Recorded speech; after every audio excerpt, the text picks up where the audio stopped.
Il n'y avait jamais rien qui semblait pouvoir atteindre Greg. Greg avait toujours eu cette aura d'intouchabilité. C'était le genre de mec capable de convaincre un flic de ne pas lui coller une amende alors qu'il était à moitié ivre et à peine conscient, puis, par un tour de magie sociale, de se faire raccompagner chez lui dans la voiture de ce même flic. Alors quand sa sœur m'appela en larmes, incapable d'articuler une phrase cohérente, j'ai tout de suite pensé à leur mère. Mais quand elle parvint enfin à rassembler ses mots, j'ai dû lui demander de répéter. Greg était mort. La police avait retrouvé son corps dans son appartement après que son patron ait signalé son absence au travail pendant 2 jours. Les agents avaient enfoncé la porte et l'avaient découvert dans le salon. On ne permit pas à la famille de voir le corps, d'après ce que sa sœur avait surpris en entendant 2 officiers discuter pendant leur pause. Son corps était tordu comme un linge essoré dans toutes les directions, sa colonne vertébrale courbée à l'extrême et ses yeux arrachés. L'horreur de la scène dépassait l'entendement, aucun signe d'effraction. Pas de lutte apparente. Le dossier fut classé comme suspect, un terme poli pour dire « on n'a aucune putain d'idée de ce qui s'est passé ». Malgré le vaste cercle d'amis de Greg, ses funérailles furent étrangement intimes. Quelques visages connus, quelques étreintes discrètes. Jem m'attendait devant l'église, le maquillage coulant sous ses yeux rougis, mais toujours aussi droite, abrupte, incapable de feindre. Raph et Lex étaient là aussi. On avait grandi ensemble tous les 5. À l'époque, on disait souvent qu'on était coincés les uns avec les autres pour la vie, et d'une certaine manière, c'était vrai. Même si la vie nous avait éloignés pendant les années fac, on finissait toujours par revenir les uns vers les autres. Mais maintenant Greg était un cercueil fermé et une photo sur un chevalet. Le prêtre prononça des banalités monotones, des mots qui flottaient sans atteindre personne. Je ne les écoutais pas. Mon regard fouillait la salle, cherchant une silhouette au fond, un sourire narquois, comme si Greg allait surgir pour nous lancer une de ses piques. Regardez-moi ces hypocrites en train de pleurer sur moi. Une illusion. Mon cerveau me trahissait depuis le jour de l'appel. Après l'enterrement, nous sommes restés un moment sur le parking, en cercle hésitant. Aucun de nous ne voulait rentrer. C'est Jem qui a brisé le silence, évoquant ce soir au lac où Greg avait tenté de boire une bière la tête à l'envers depuis le ponton et avait chuté dans l'eau glacée. On a ri, puis le rire s'est éteint, trop vite, comme s'il n'avait pas sa place. Je pige toujours pas ce qui a pu se passer, murmura Raph. Personne ne sut quoi dire. C'est alors qu'un homme d'une 50aine d'années, costume sobre, cheveux bruns dégarnis, s'approcha. Il dégageait une fatigue professionnelle, celle des vétérans de la police qui ont vu trop de cadavres pour être encore choqués. Je suis le détective Arlon. Désolé d'interrompre. Sa voix était douce, posée. Il nous demanda s'il pouvait nous poser quelques questions. Il expliqua que les souvenirs les plus importants surgissaient souvent juste après les funérailles. Vous êtes les amis proches de Greg Sutton, n'est-ce pas? Nous avons hoché la tête. Est-ce que Greg avait des ennemis? Je sais qu'on vous a déjà posé cette question, mais quelqu'un du passé? Une rancune même anodine? Non, répondit Raph sans hésiter. Tout le monde l'aimait bien. Pas juste de l'antipathie, précisa Arlon. De la rancœur. Une blessure, une injustice, même involontaire. Nous nous sommes regardés. Tous pensaient à la même chose. Non, ai-je fini par dire. Pas que je sache. Il hocha lentement la tête. Puis, le ton toujours égal, il posa une dernière question. Est-ce que le nom d'Annie vous dit quelque chose? Et là, un frisson me traversa. Jem répondit, le visage neutre, non, ça ne me dit rien. Le détective nous scruta, il savait qu'on mentait, mais il n'insista pas. Il nous remercia, nous tendit sa carte, puis retourna à sa voiture. Dès qu'il fut hors de portée, Raph laissa échapper un soupir tremblant. Danny Trujillo, dis-je. Un nom que je n'avais pas prononcé depuis plus de 10 ans. Danny Trujillo. Ce nom appartenait à un autre temps. Un passé qu'on avait verrouillé et jeté dans les eaux noires de l'oubli. Il avait été dans notre classe du collège jusqu'au milieu de la seconde. Un garçon mince, toujours recroquevillé comme s'il cherchait à se faire oublier. De grosses lunettes, une voix presque murmurée. Il ne s'intégrait pas et nous, on ne l'avait pas laissé faire. On ne va pas tourner autour du pot, on l'a harcelé, cruellement, sans justification. Et un jour, on a dépassé toutes les bornes. C'était un pari, un de ces jeux idiots que seuls les adolescents jugent drôles. Raph avait dit qu'il ne tiendrait pas. Jaime avait répondu qu'il fallait vérifier. C'était après les cours. Le couloir était désert. Greg gardait la cage d'escalier. Moi, je tenais la porte. Danny s'est débattu. Il a crié, il a supplié. Plus il hurlait, plus on riait. On l'a forcé à entrer dans un casier. Je me souviens encore de la pression de son épaule contre la mienne, du claquement métallique de la porte, de ses poings tambourinant désespérément de l'intérieur et de notre rire idiot alors qu'on s'éloignait. Je ne sais pas combien de temps il est resté là, peut-être toute la nuit, peut-être plus. Le lendemain, il avait disparu. L'école n'a rien dit de concret. Un conseiller avait simplement murmuré qu'il avait été transféré. Certains racontaient que sa mère était venue en larmes à l'administration. Mais il n'y eut ni enquête, ni punition. Et nous, on a cessé d'y penser. Jusqu'à maintenant. Je pense pas que ce soit lié, souffla Raph. Danny, c'est un prénom courant. Jaime fronça les sourcils. Il a dit Danny, juste après avoir parlé d'ennemis. Tu trouves ça anodin? Lex hoqua la tête. Et s'il était revenu, tu penses sérieusement qu'un gamin qu'on a emmerdé il y a 15 ans revient pour faire ça? Explosa Raph. Greg était brisé. On parle d'un monstre, pas d'un môme qu'on a foutu dans un casier. Mais aucun de nous ne pouvait l'exclure. Ce nom, cette coïncidence, c'était trop net. Finalement, on a conclu à l'unisson de ne pas en parler à la police. Pas sans preuve. Sinon, on aurait l'air de fous nostalgiques en proie à la culpabilité. Et au fond, peut-être que c'est exactement ce qu'on était. Cette nuit-là, chacun est rentré chez soi, hanté par les souvenirs et les soupçons. Le lendemain, j'étais chez Raph. On ne parlait pas vraiment. La télé était allumée, mais le son presque muet. On faisait semblant d'exister, sans but. Depuis les funérailles, Jaime n'avait plus donné signe de vie. Un appel arriva. Raph décrocha, haut-parleur activé. C'était sa mère. Raph, il s'est passé quelque chose, chez Lex, sa voix se brisa. Il se redressa, les yeux plissés. Quoi? Quelqu'un est mort. C'est affreux. T'as pas vu les infos? Elle n'arriva pas à finir sa phrase. On se leva d'un bond, livide. Direction l'appartement de Lex. Sur place, les gyrophares transformaient le parking en scène surréaliste. Ruban de police, journaliste, murmure. Une journaliste demanda si cela avait un lien avec le cas Sutton. L'officier refusa de commenter, mais elle lâcha un nom qui nous pétrifia Lex. Sans un mot, nous avons repris la voiture. Direction le commissariat. Raph a grillé 2 feux rouges. Je n'ai rien dit. Jaime était déjà là, dans la salle d'attente, les bras croisés, la jambe tremblante. Son regard était dur, cerné, ravagé. « Vous avez entendu ?» demanda-t-elle. Raph hoqua la tête.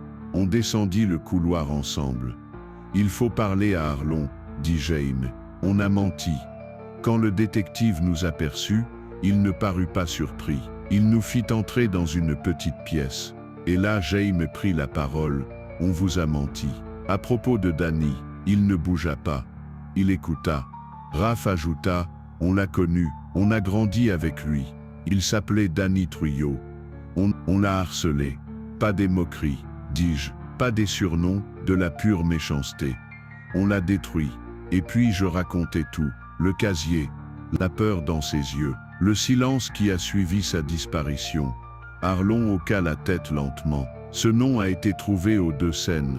Aucun autre indice. Si vous pensez que ce Danny Trujillo est lié, alors j'ai enfin quelque chose à creuser. Il nous assura qu'il lancerait des recherches, qu'il veillerait à des patrouilles dans nos quartiers. Mais le ton de sa voix disait tout. Ce qu'on affronte n'a rien d'ordinaire. Après notre passage au poste, impossible de dormir. Je passais des heures dans le noir, les yeux grands ouverts, à fixer le plafond. Greg, Lex.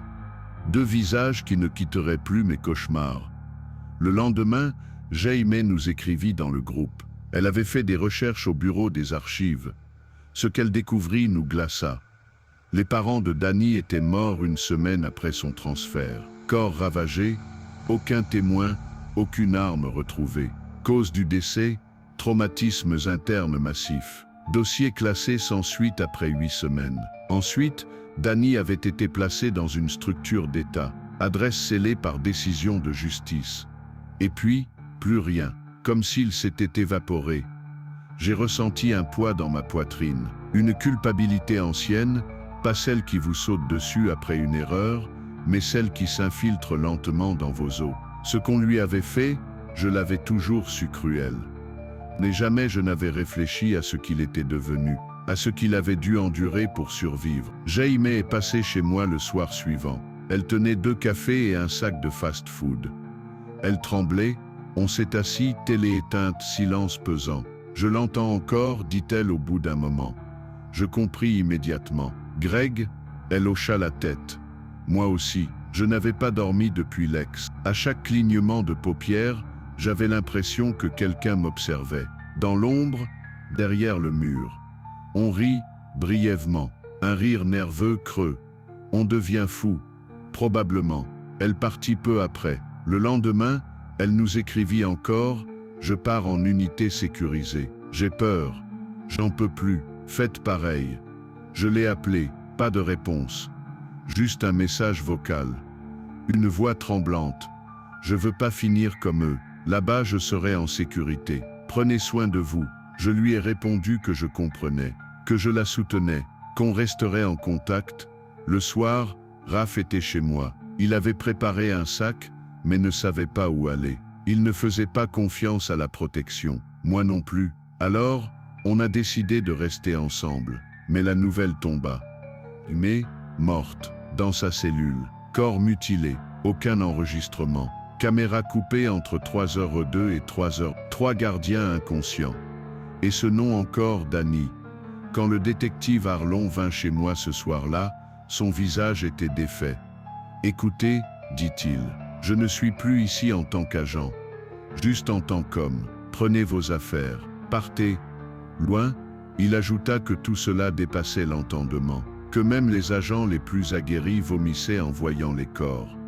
Si j'étais vous, je fuirais. Alors on l'a écouté. Raph et moi avons préparé nos sacs. Direction l'ouest, loin.